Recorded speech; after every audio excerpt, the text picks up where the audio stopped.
The broadcast is now starting. All attendees are in listen-only mode.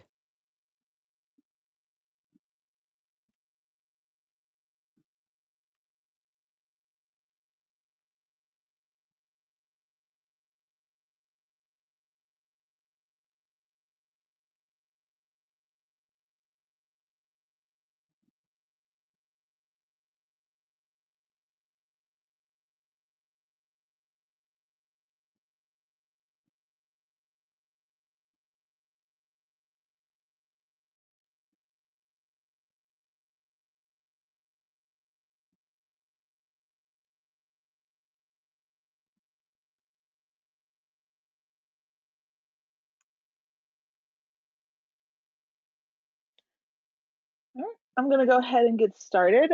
Thank you for everyone joining us today, and welcome to the May California, Nevada Drought and Climate Outlook Webinar. Thank you to those that have joined us previously and those that may be joining us for the first time. I hope all of you are out there staying healthy and safe with everything that's been going on. My name is Amanda Sheffield, and I'm a Regional Drought Information Coordinator for NIDIS in California and Nevada. This bi-monthly webinar series is designed to provide the region with timely information on current drought status and associated impacts, as well as a preview of developing climatic events. This webinar is hosted by NIDIS, but also co-hosted the California Nevada Applications Program, which is a NOAA RESA team, mostly based out of Scripps Institution of Oceanography and the Desert Research Institute. This webinar is being recorded, and the recording, along with a 2-page summary, will be available on drought.gov later this week or early next week. As I said, we hold these every 3 months, and typically this time of year is where we start to dig into postseason, how did we do, and also the potential for wildland fire and things like that. So we got 3 great speakers lined up for us today. The first one will be the Drought and Climate Update and Outlook by Dan McAvoy from the Western Regional Climate Center. Brian Henry from the National Interagency Fire Center will be providing the wildland fire potential outlook, and then also from the National Drought Mitigation Center, the guides will be providing the Vegetation Drought Response Index, looking at that tool, which we've had requests to look at that one a little more deeply. So before we get started, I just want to give a little bit intro to NIDIS and a couple other announcements. First, for those that don't know NIDIS, just a refresher for you, our mission is to improve the nation's capacity to proactively manage drought-related risks by combining the best available information and resources to assess the potential for drought and to better prepare for, mitigate, and respond to those effects of drought. We work with a lot of partners in different parts of the countries, and our approach is to build the foundation of a national drought early warning system through the development of regional DEWS or drought early warning systems, where there's networks of partners and stakeholders who share information, actions, and information along the way to help communities cope with drought. Oops, sorry. A little bit more, so California and Nevada is one of these drought early warning systems. We work with, as I said, with new and existing partner networks to make sure drought information is available, understandable, and usable for decision making. And activities like this webinar are one of those things in the ways that we do this and try to help folks better monitor, plan for, forecast, and cope with the impacts of drought. A couple announcements before we get started. Many of you this morning probably received an email about a survey that one of the partners, our California Nevada Applications Program, is doing. It's a forecast use survey. They're working on an experimental drought amelioration outlook, and so as different phases, they're working with decision makers and users and potential users of the tool. And in this first phase of the project, they've released a survey to understand the applications of climate and hydrologic forecasts in California, Nevada, to make sure they tailor the tool correctly to folks that actually might want to use it. If you may have gotten an email from us if you're on our listserv this morning about this, but you can also go to the CNAP website. I've listed it there below. It's a little long, but if you just search CNAP and Scripps, you'll probably find it. And there I'll have more information on the project as well as the survey. Or you can contact Shrad Shukla, who is the lead on this project, who's at UC Santa Barbara. Also, in addition to these regional webinars, we have them in different parts of the country. We've actually been launching some national webinars from either projects we are hosting or information that people are interested in. One we hosted a couple weeks ago, I wanted to let folks know, was about the impact of anthropogenic warming on emerging North American megadrought. It was quite popular. We had quite a few people on there. And I want to let folks know that the recording is now on the NIDIS YouTube channel. if you weren't able to join us and wanted to catch the recap of that webinar.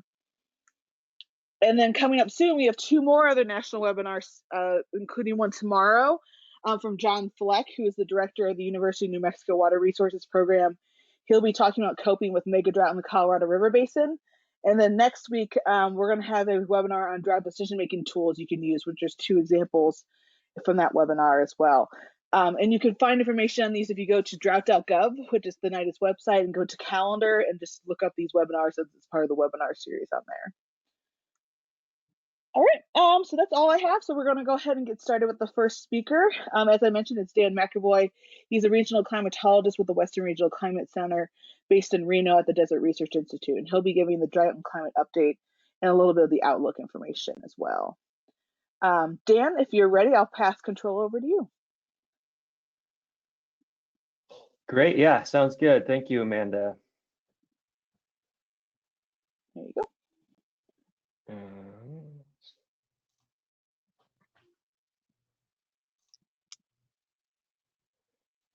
Okay, do you got my full screen there? Yep, you're good to go. All right. Sorry. Okay, well, yeah, thanks for having me talk today, Amanda.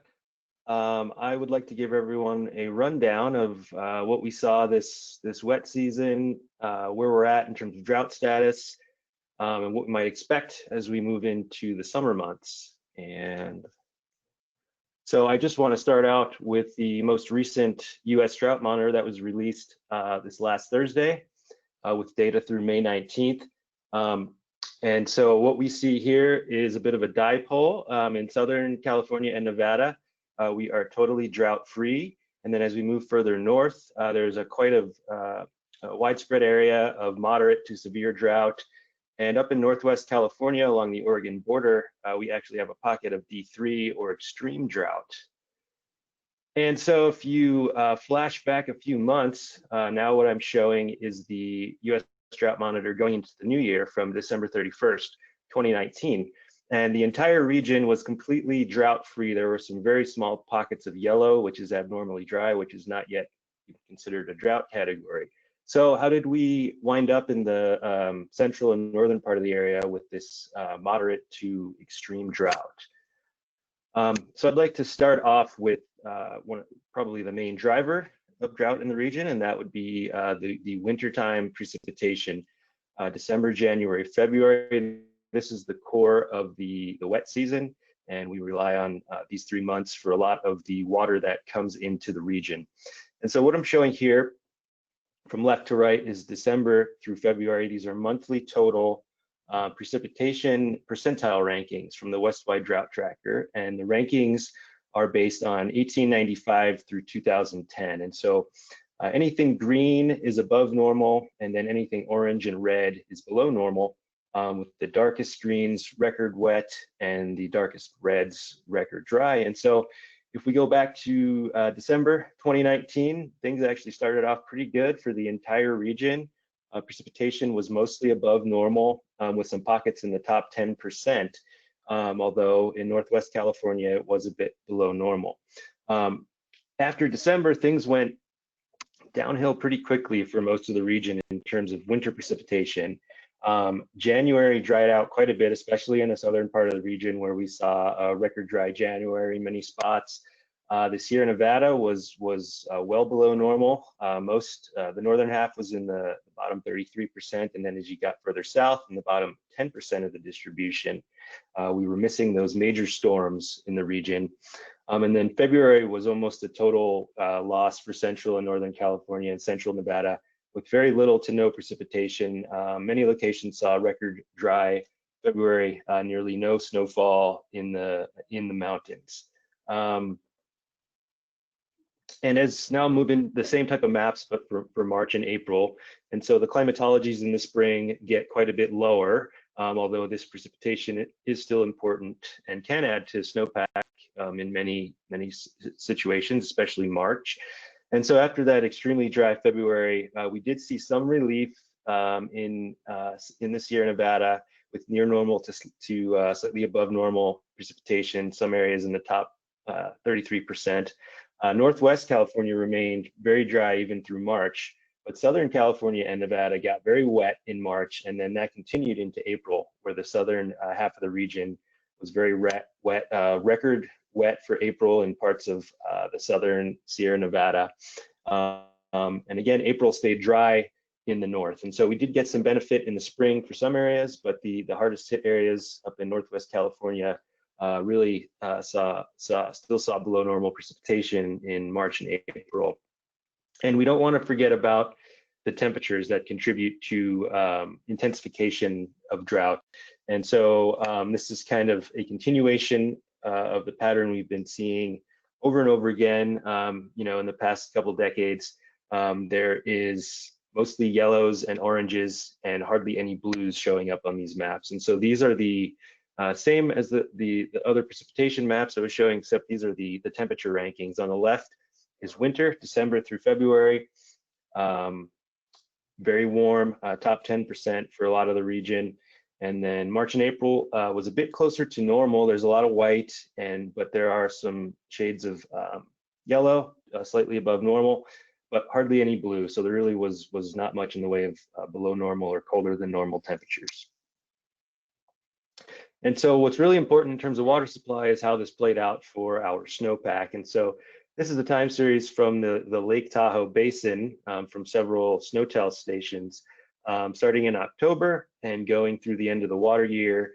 And this is the snow water equivalent graph. And so the green line here is the median snow water equivalent throughout the year. And then the black line is what we saw this year. And so I mentioned December started off good with precipitation, and those were cold storms for the Sierra Nevada. And so we got our snowpack well above normal into December. But then I mentioned we quickly dried out there into January. We were missing those big storms like we saw in December, and we only had a few kind of moderate storms in January and then almost nothing in February. And so the snowpack really flatlined. And then with the lack of storms and the warmth in February, we even saw some melts in the Lake Tahoe Basin in mid to late February, which is never good that time of year. But we did get some very beneficial storms in March and early April, but perhaps a little too late, as we didn't quite get up to the median snowpack this year. And then we saw the fairly rapid meltout, which I'll talk a bit more about. So that was a snapshot from the Tahoe Basin in the central Sierra Nevada. But now what I'm showing is a map of the April 1 snow water equivalent percentiles from NRCS.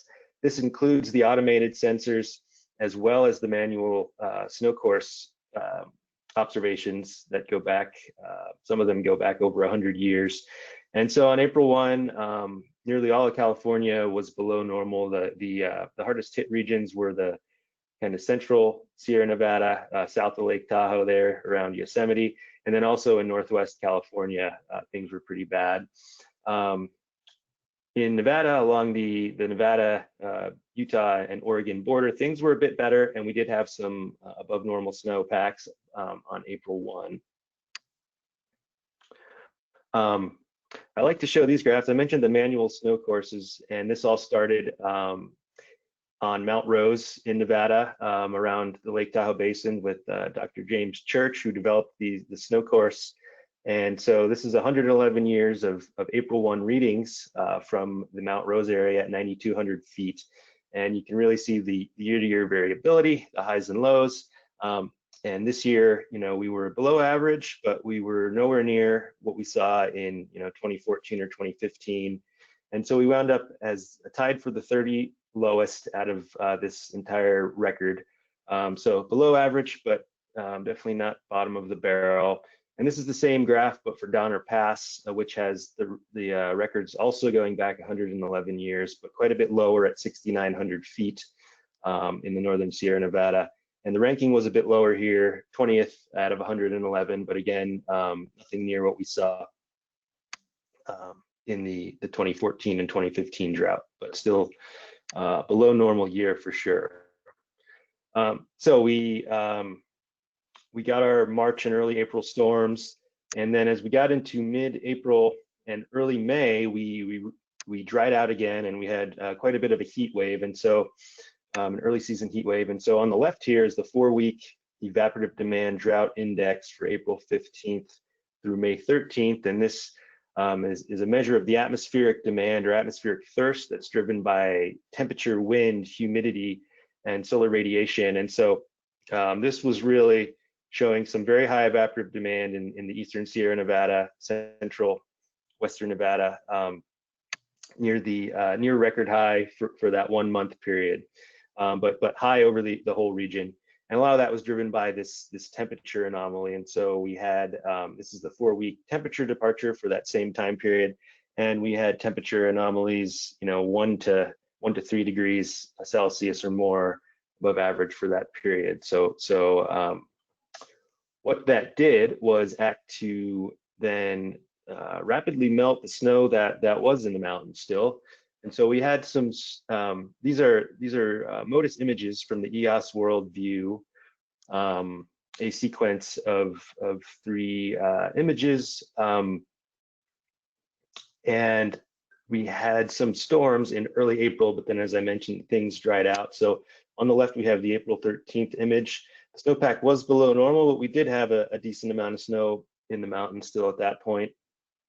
And then after during that heat wave, we saw the snow come off really quick, late April, early May, and then May 15th, even more snow is off, and the snowpack is certainly going to continue to dwindle with the current heat wave, which I'll talk about in a bit. The other thing I wanted to point out is the foothills really started to brown up quite a bit. You can see on May 1st, the foothills here were quite green, and then 2 weeks later, the land surface and the vegetation was drying rather quickly, and so we saw kind of a rapid browning in the foothill areas there.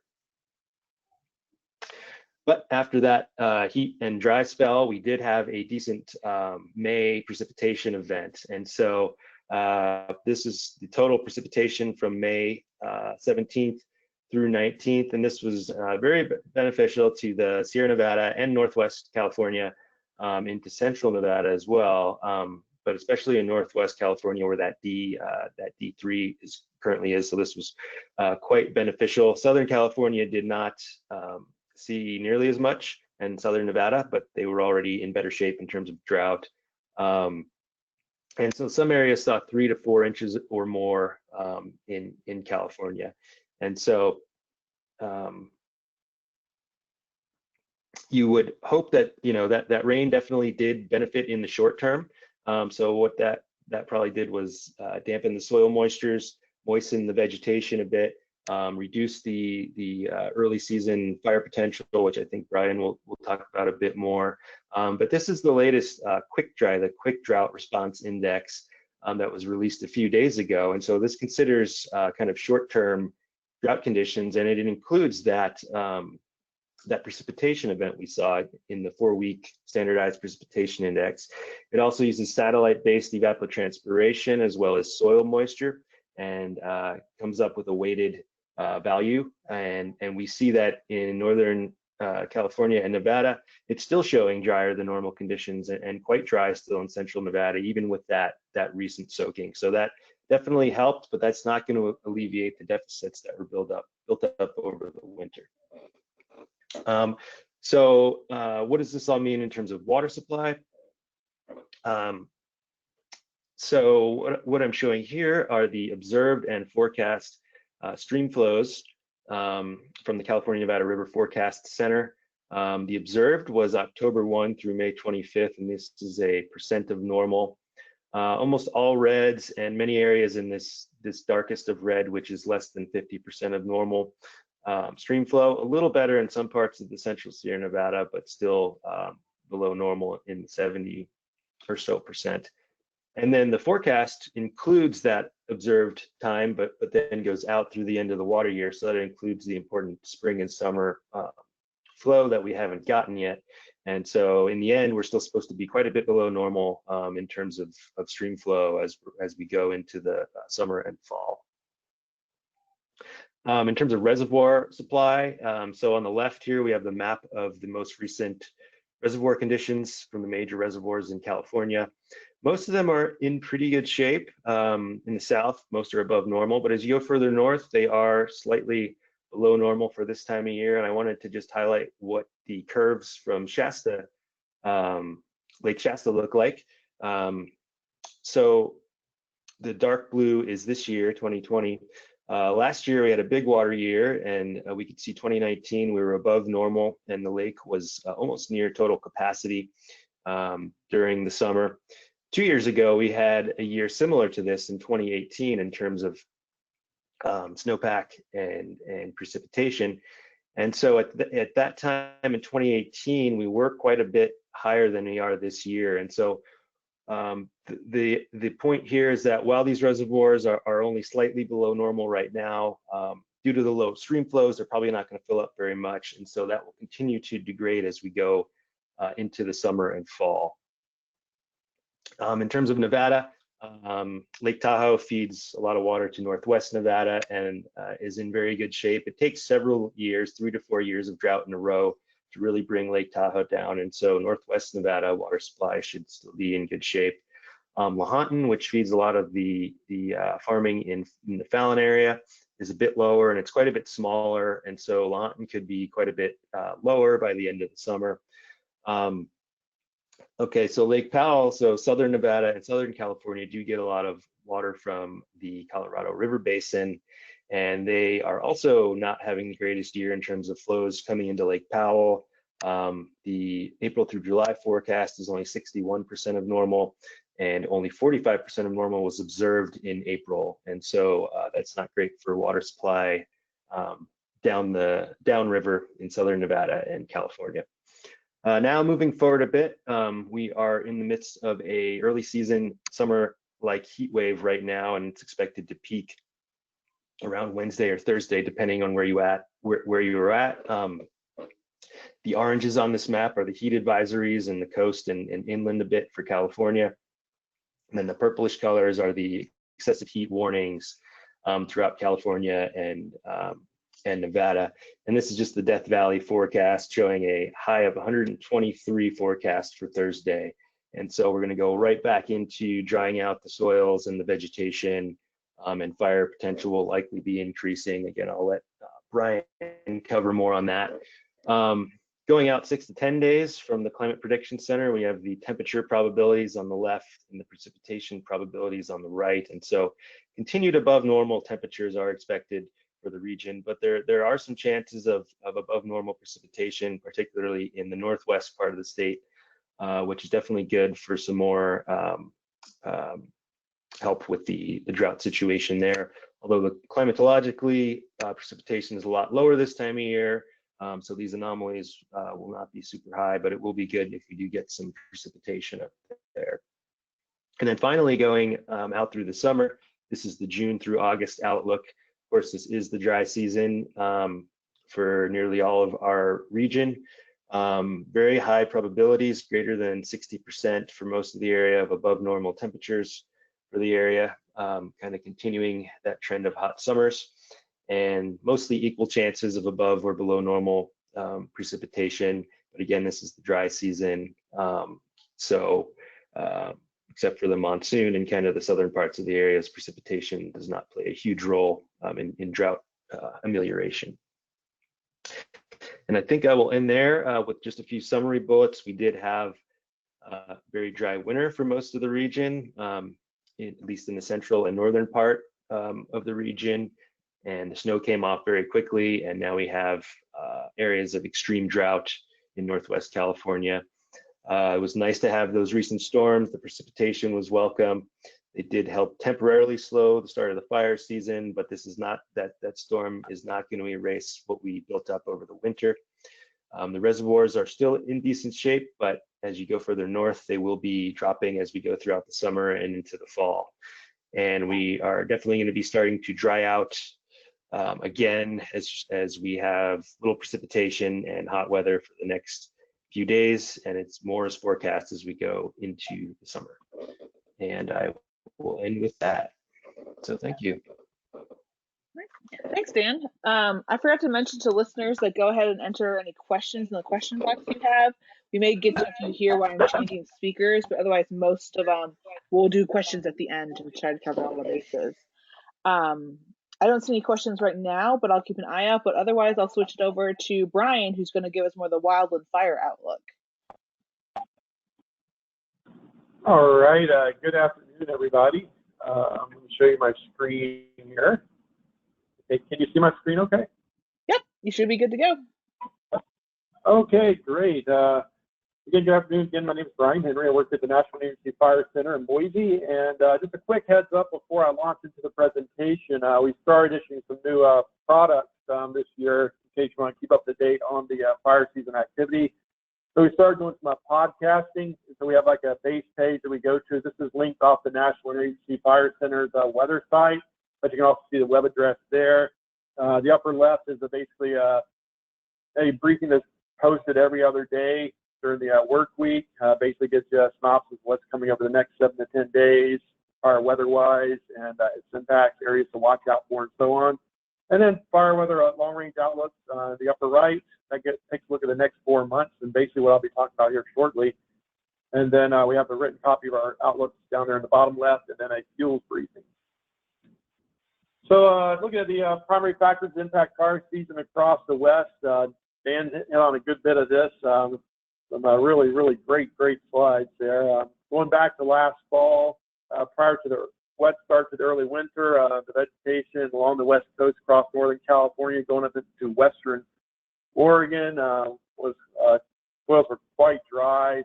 Plants were pretty stressed from that. We did have that wet start to the winter though, which was good, and then it dried back out again, especially in February, as you showed. The next thing we started monitoring was the snowpack accrual across the country, and I'll show you how it looked across the remainder of the West. For all intents and purposes, it actually looked pretty good, to be honest with you, except for across Western Oregon, Northern California, and up there in the Sierra, like what Dan was talking about there earlier. And then spring has kind of been a mixed bag. Unfortunately, that early warm start, as you saw, started accelerating the melting of that mountain snowpack. And that was one of the first red flags, no pun intended, that kind of came into mind for me, because there's that correlation between the timing of the melt of the mountain snowpack and the intensity and the amount of activity you have in the higher terrain, which is pretty intuitive. You lose your snowpack earlier than average, then you're going to tend to have more fires, and the proposed fires are probably going to be larger. So that became a bit of a concern. Then we had the unknown variable out there, which is COVID, which is how's that going to affect resources, and how's that going to affect fire growth and the number of fires as well, because we're kind of still trying to figure out what we're going to do about resource allocation. There are some good ideas that are being floated around out there how to handle it, like maybe extending the duration of assignments and things like that. So we got some plans in the works from that standpoint. And so the other factor we're looking at was the availability of fuels. We've had 2 good years already of grass crop growth across Southern California and the Southern Great Basin. And here we go again, year number 3. Had that wet stretch in April across Southern California and Southern Basin. That's growing another really good crop of fine fuels that are coming into play now as far as being ready to burn. So next up is what's going to happen in June, July with precipitation, and then what kind of convection we're going to get when that monsoon starts surging up from Mexico into the southwest, and how much lightning are we going to get, how dry is it going to be as it works its way across the desert. So we'll launch on to do it from there. So looking at the precip across the CONUS over the last 90 days, you're going to see it picked up really nicely on that map over that heavy period of precipitation across Southern California, Western Arizona, Southern Nevada. And again, that's responsible for that grass crop growth there. So we'll keep monitoring that. And then over the last 90 days as a whole, again, drier than average. Dan pretty much spoke to that, so won't belabor that too much. But if we go to the last month in particular, especially the last 14 days, you got a bit of a pattern change, which brought a good bit of moisture, as you saw in Northern California. But the main impacts, remember, were actually felt a little bit further north yet across Oregon and Washington State, Idaho Panhandle, into western Montana. That kind of slowed down the melting rates a little bit up there, but unfortunately, once that snowpack starts going, and it starts going fast, it's hard to slow down the snowpack melting rates up that way. So yes, it's providing some short-term relief for us, but the release that it's providing, as Dan alluded to, is that it's going to be more of a short-term deal. This really is going to have little implications as to what happens later in June, July, and getting into August, because we're going to dry out and become critically dry in short order. Other areas we're watching too were up there in northern Minnesota, up the peninsula of Michigan, who have gotten to be quite dry, and then across New Mexico, Colorado, especially with the extreme to exceptional drought over there, and parts of Utah too. Could be pretty active over there. Good news is Colorado and New Mexico could get some precip here in the next 7 to 10 days. Looking at the latest Drought Monitor, and then the drought change map in the upper right, and the soil moisture anomaly map, and then also the outlook map too. We can still see what we're alluding to as far as the drought across the northwestern part of the country, and then also across the Four Corners region. Up in the northwest, pretty good intensification has occurred over the past month, which is what this map shows, and expansion as well. But the real interesting thing out here that was actually in the Four Corners where that drought is intensifying rapidly, and the EDDI map is also showing some pretty significant information up there too. We'll get to that in a minute. Soil moisture anomalies, yeah, it still continues to be drier than average, but as we can attest, it looked a whole lot worse than just a couple of months ago across northern California. But it won't take much though to get it to revert back, especially as we get some more ridges in to the west coast, which is climatologically what generally happens. And you can see the lingering responses to that wet period back in April in southern Cal. Here's the latest drought outlook, as you can see, basically suggesting continuance and slight expansion of the pre-existing drought conditions as a whole through the end of August. So the response to all this on the fuels across the lower 48, we'll start off with 100-hour fuel moisture. These are the dead fuels. They're up to about 3 inches in diameter, from about 1 inch to 3 inches. And basically what we consider to be critically dry fuels is basically anything less than about 10% of the moisture. So you can see that that area extends from West Texas all the way to Colorado, south central Wyoming now, and then across Utah, Nevada, into California. So we got some receptive fuels in place already in spite of that precipitation that we've had. But we have some very critically dry fuels at the Four Corners heading south through New Mexico and out to the Trans-Pecos in West Texas, southern Arizona, southern Nevada. Those fuels are quite receptive, and we do have some ongoing fire activity in some of those areas. Looking at the larger dead fuels, the 1,000-hour fuel moistures, those are greater than 3 inches in diameter. You can see that dryness is now starting to intensify across generally the same areas. But you can also see slight improvement, though, across the northwestern part of the Pacific Northwest, and then also in 1,000 hours across all of Washington, Oregon, Washington, Northern California. So that's some good news there. But again, it won't take but just a week or two to get that back to where it was. Looking at the energy release component, that's basically the amount of basically potential energy within the fuel that's available to burn. Red shades, of course, be the more extreme things, the things where we'd be more concerned about. You can see along the West Coast right now, generally not too much of a concern right now. Four Corners area, of course, is showing some intensification there, as is northern Minnesota, upper peninsula, Michigan, and parts of New England. But these areas up here are going to get some precipitation, which is going to help slowly turn the tide up there. So our focus really remains on the west now, and Florida is now exiting our thought processes because they're starting to improve as well. So looking at the EDI maps, one from May 20th, and then also that one goes all the way back to May 5th down here, just to show a little bit of comparison. You can see where we were back on May 5th, and showing that it was expanding and intensifying across the Columbia Basin, Western Oregon, Northern California, and then down here in this far eastern portions of the Southwest, it was starting to get going there as well. But looking at the more recent imagery, you can see how it's just really expanded greatly and intensified well into Nevada and Four Corners region, West Texas. So it's becoming increasingly a concern over here, entering the Great Basin, which is what should happen. We're going into June. This is the beginning of the peak fire season, so this is pretty normal. It'd be odd if we didn't see this.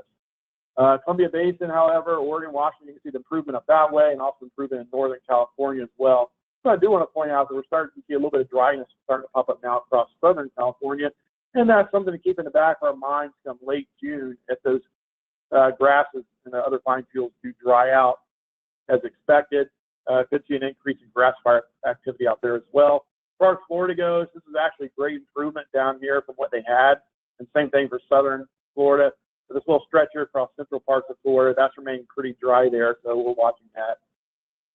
Looking up to Alaska, they use the Canadian system up there, so it's a totally different system that we use down here in the lower 48 as far as assessing fire danger. Fine field moisture, that's basically those really fine fields like the grasses and the small shrubs, and they're very flashy, so you see a lot of changes. Any precipitations can make this swing up and down the spectrum.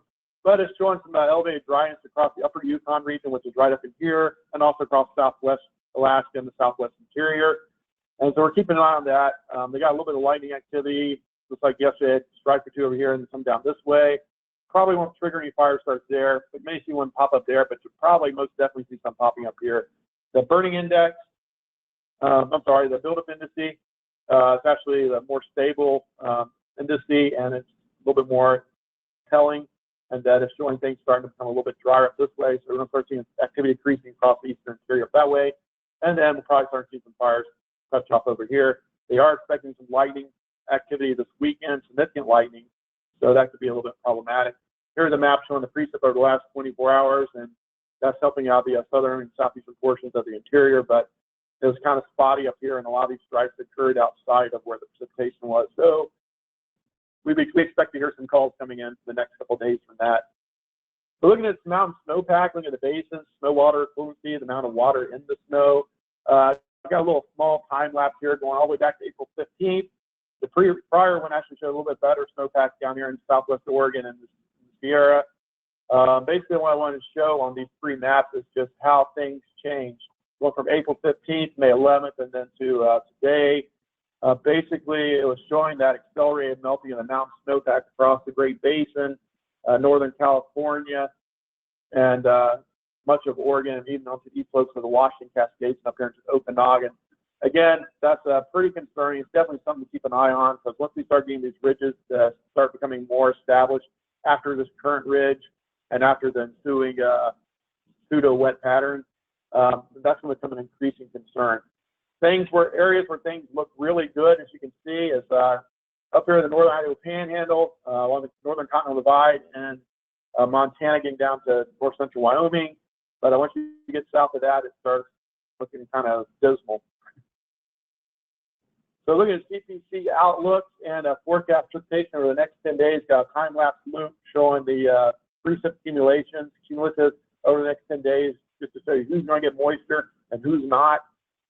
Nothing too surprising here, except for eastern portions of the Southwest getting into Colorado. They should get some moisture in the 8 to 10 day period, which might help lessen the severity of in the fuels over that way. So you might get a little bit of relief to keep things from getting too out of hand down that way. But the majority of the Great Basin is going to remain mostly dry during the period.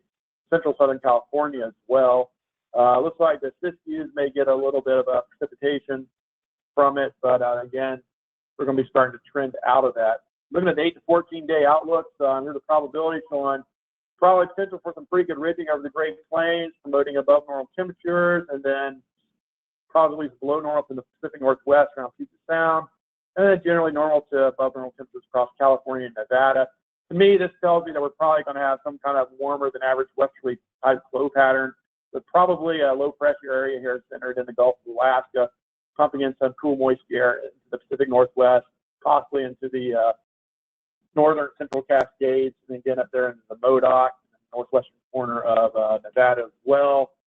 And then probably maybe a long way trough digging along the coast a little bit, pumping some moisture into parts of the Southwest. So for all intents and purposes, what this does for us from an impact standpoint is this kind of pushes back the start time for the peak part of the season for a lot of the West to more of a normal start as opposed to an earlier start, which is what we were looking at, say, a month ago. So that's some good news there. Looking up to Alaska, warmer than average temperatures with better chances for above normal precipitation.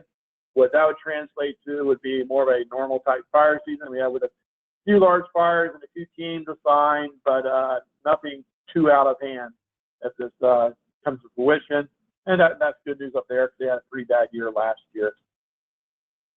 Looking at the core of the fire season, the outlook out that way, still promoting high probabilities for above normal temperatures across the western U.S. with normal to below normal precipitation most likely. That's indicative of strong high pressure ridging. One thing I do want to point out is that we go back and look at analog years in the past, and one of the years that tends to pop up for us for this year is 2007. Thinking back to 2007, that was a very hot year across the western United States. We don't think it's going to be quite that hot. That was record heat that summer. It was record dryness. The monsoon was fairly weak, and but the fire activity was pretty significant across the west. One thing as an aside that year was that the atmosphere was so warm that year that we had poor lapse rates. We had difficulty getting thunderstorms because we didn't get the instability because the atmosphere was too warm at the upper levels of the atmosphere. And so what convection we did have was kind of limited, which actually kind of helped us out a little bit. So in summary, taking a look at things regionally, looking up to Alaska, again, average fire season expected up there. We're seeing activity slowly increasing across the state, which is good, because we don't want to see any rapid increases, and we're not seeing that. Our indices are gradually elevating, and with an expected warmer and wetter than average pattern, we think that it's going to be a pretty normal-ish season up that way. Looking at the Pacific Northwest, that wet pattern last week, and the week before, again, just producing a slight delay on the onset of the more significant activity. But again, long-term wise, nothing has changed what we've been showing in our outlook. Still expecting a above average fire season up that way, and that will extend down into Northern California. Southern California should be a pretty quiet June down there, just given all the high soil moistures and the overall greenness and wetness in the fuels that's above normal. But as you get into later June, though, you'll probably see an uptick in activity in Southern California as well. And across the Southwest, Arizona could be above average in a lot of areas, including up into the Arizona Strip country. New Mexico should be peaking about over the next week and then starting to wind down a little bit as they start getting a little bit more precip. Looking up to the Great Basin, Great Basin will be entering its peak in June. Fuels are becoming increasingly receptive. All down this fuel moisture map. And so look for some activity to especially increase across Nevada as we revert back to those very dry conditions. Looking up to the northern Rockies, looking really normal up till about July. But then once that snowpack finishes coming off, those fuels have a chance to dry up in the higher elevations, and then the grasses in the lower middle elevations dry and cure out. There is potential for above normal activity, especially if that drought encroaches further into the northern Rockies, and could see slightly above average, but not record-setting activity there. Rocky Mountains, 2 areas there we're looking at most closely. Southern Colorado, getting into, I guess, really into southeastern Utah as well. Then also up into central Wyoming, and then also going up there through the Black Hills, up there to around Devil's Tower in the northeast corner of the state. Starting to get pretty dry up there, so probably going to start seeing some activity there shortly. Probably have some pockets of above normal activity up that way. In the eastern area, I think they're going to start seeing an improvement in New England and up there on the Canadian border in Minnesota and upper peninsula of Michigan. We're going to get some relief from some coming precip, but it's going to be more of a gradual thing there. It's not going to be a big drought buster type of rain event, but it'll be something that should help with the fuels nonetheless. Southern area, West Texas, remains really dry. They're going to get precip, but they're going to be in it for about another week to week and a half, I think.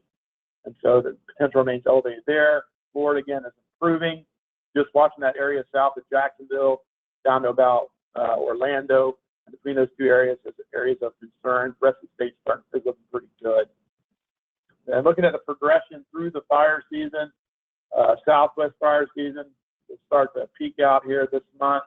As far as timing of the monsoon goes, looking at probably into the first week of July, maybe second week of July, so maybe a slight delay in it, but nothing too significant. It should be an average onset to that monsoon. There is some data out there that would suggest that the monsoon could start to turn a little bit weaker than average in August, but at that point in time, it should provide the relief that is needed to the Southwest to kind of quell things down there. Again, once those storms move up across the Great Basin, they get a lot drier under the cores, and that's those storms that put out the season in the Southwest really get things going in the basin, northern Rockies, Pacific Northwest, and Northern California. So we'll be monitoring that going forward. July and August, Maine or the West gets into its peak season. We've already highlighted the areas that we're most concerned about. On the next slide, I'll actually show you the actual areas on the outlook. And then September, things are looking normal for our gradual transition out of the season. Alaska should be out of their season probably by early July, I think. Look at the fire potential map. We have new maps coming out on Monday, but talking about partnering regions, for you, those of you in California and Nevada, I would expect very little in the way it changes, except for on the July map, they're going to remove that below normal area across Southern California for July and August, but they're going to keep it in for June. As far as transitioning to above normal fire potential in June across Northern California, Southwestern Oregon, that's going to stay on the maps. And then July and August, that's going to stay on the maps as well.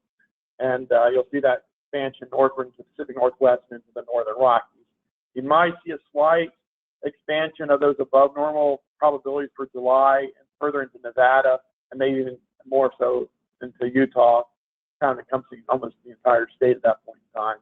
So those will be some subtle changes to look for next week when the new outlooks come out. And with that said, that's all I have, and I appreciate you inviting me on.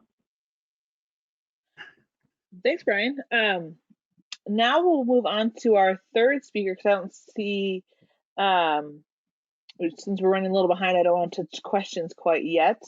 So our next presenter is going to be Sagai, and he's going to talk about the VegDRI tool.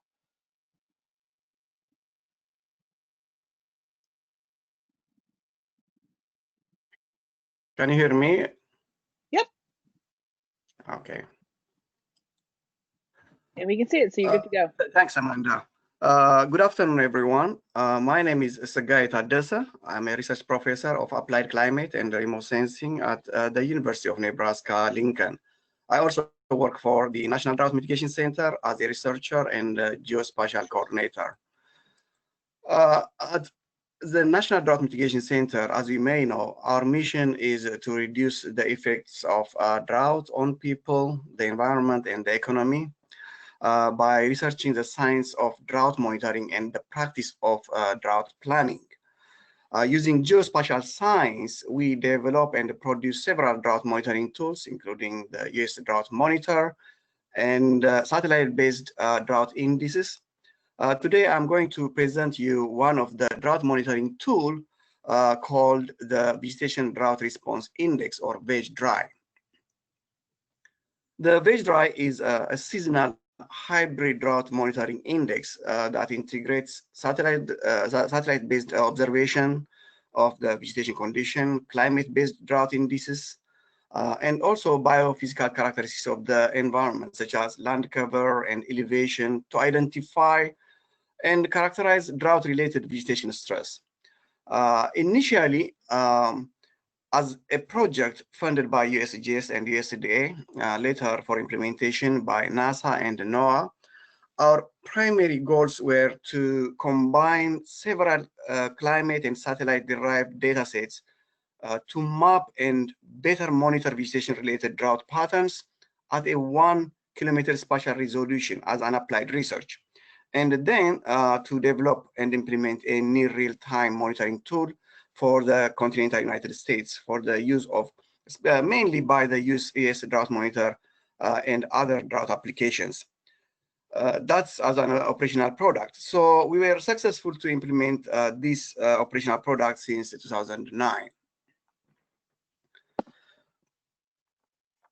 The main motivation of the development of VegDRI is because no single index, whether climate or satellite-based indices, can efficiently and effectively indicate or characterize drought. So we wanted to use a hybrid approach to develop a multivariate single index to better depict and monitor drought. So for our VegDRI model, there are 3 components that you can see here. The first is the remote sensing component that includes the spatially detailed vegetation pattern based on satellite data, which is the seasonal greenness at 1 kilometer resolution. And the inputs include the percent average of seasonal greenness at each 1 kilometer grid, and also the start of the seasonal anomaly that indicates whether the growing season started early or late, which is measured in days, again at 1 kilometer grid. That was combined with the second component, the climate-based drought indices, specifically in our model, the 36-week SPI and PDSI, or Palmer Drought Severity Index. The third component is the biophysical component that influences the climate vegetation dynamics, such as land use, land cover, elevation, water capacity of the soil, as well as identifying whether there is irrigation or not in that area. This flowchart shows the method and the steps that we have used to develop the model and produce the VegDRI maps. After putting all input variables in a database, which is the most challenging initial basic step, as a step one, we extracted about 2,400 weather stations that have long historical climate records in the United States.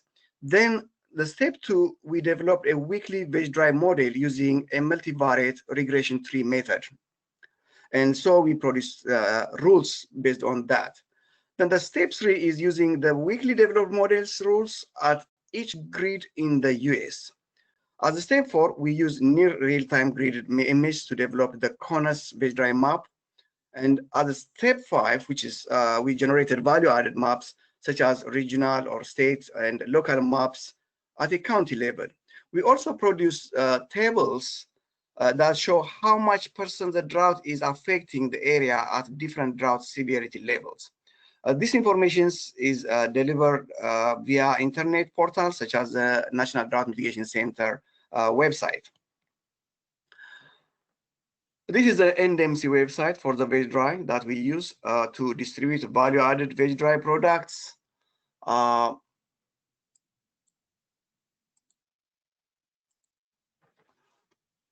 And communicate VegDRI related activities and update to the general public. And also we engage decision makers to assess utility of the VegDRI information and identify potential application in other areas or fields. This is the link for the website.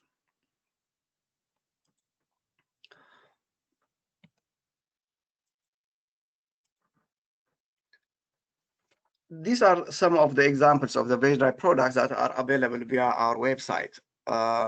The standard suite of VegDRI maps that include VegDRI maps for the CONUS or the continental United States, as well as for rangeland areas of the states. And here you can see the VegDRI for Nevada and California, and also we can extract for other states. And the other one is comparing the current condition with the previous year, previous month, and also the previous week, and we produce change maps to as a value-added product.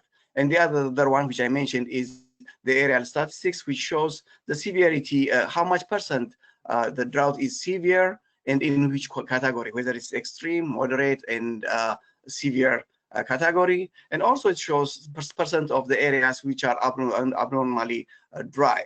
And the other one is the animation, the time series maps that we produce for that specific year.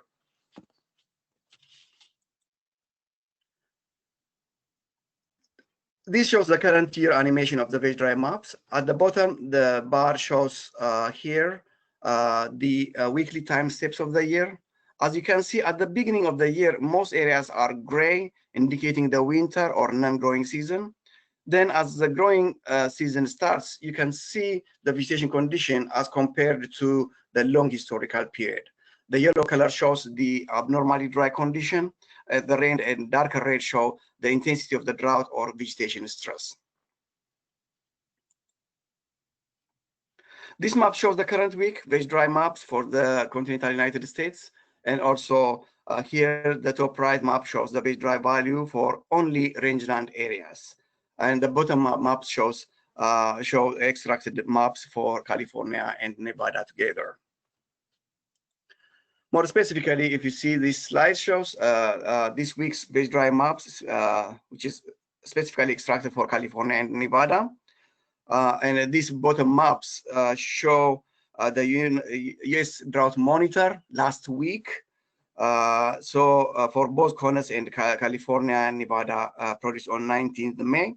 The VegDRI information that we can see here will be used as an additional tool to produce or update for the current or the 26th May, that's for today, will be completed and will be posted tomorrow, that USDA maps for this week.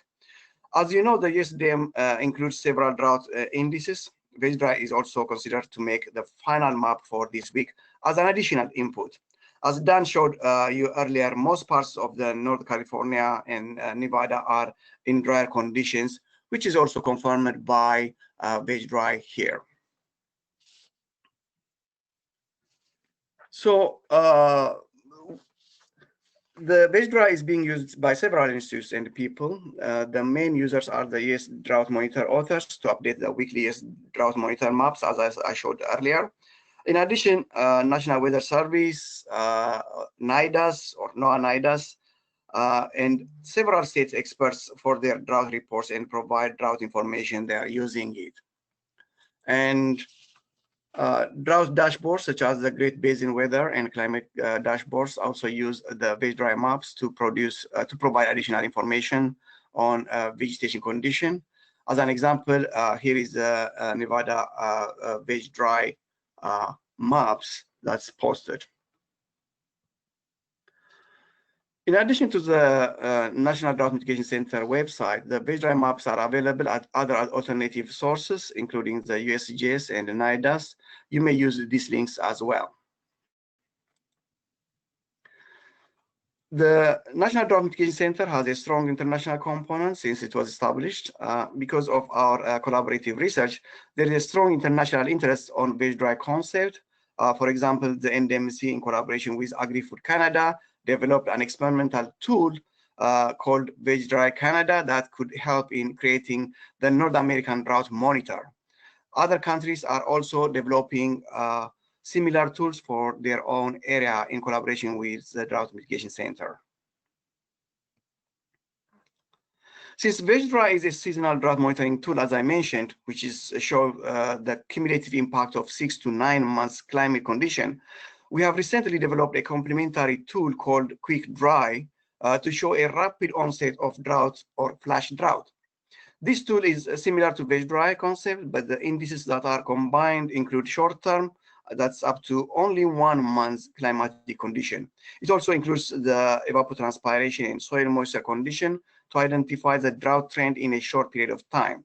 You saw in the earlier presentation that Dan was using this product to show the short-term drought condition. In summary, as we know, no single index can efficiently and effectively indicate drought. VegDRI is a hybrid seasonal drought index that integrates 3 components of climate, satellite, and biophysical data to better identify vegetation stress across the continental United States at 1 kilometer resolution. It also provides drought information in the remote areas that people cannot reach. And the QuickDRI is a complementary tool that characterizes a short-term rapid vegetation stress trend. That's 1 to 4 weeks to highlight a potential rapid onset of drought. One of the challenges that we have, I would like to mention, to produce operational product like this is the data availability, missing data in near real time. We show that in gray color for the users to identify those areas. If anyone is interested to know more technical details, I listed here a few publications that you may want to read. Now, let me stop my presentation here and take any question. Thanks. Thanks, Guy. We are at the top of the webinar here, at the top of the hour. I want to mention that most of the questions I've gotten for all 3 speakers, I think I can address them quickly through email with the speakers later. So Guy, a quick question for you though. Someone asked if you know of any private sector users of VegDRI.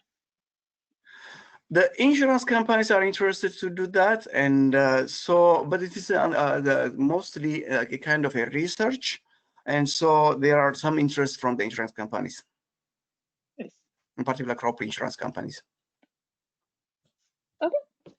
Thanks, Guy. As I said, we're a little short on time this time for questions, so I'll follow up with any of the questions people have put in afterwards with the speakers. There's just a couple for the other two speakers, I think. First, I want to say thank you for your great presentations. Just to remind folks that the recording of this webinar will be available on the NIDIS YouTube channel or drought.gov later this week.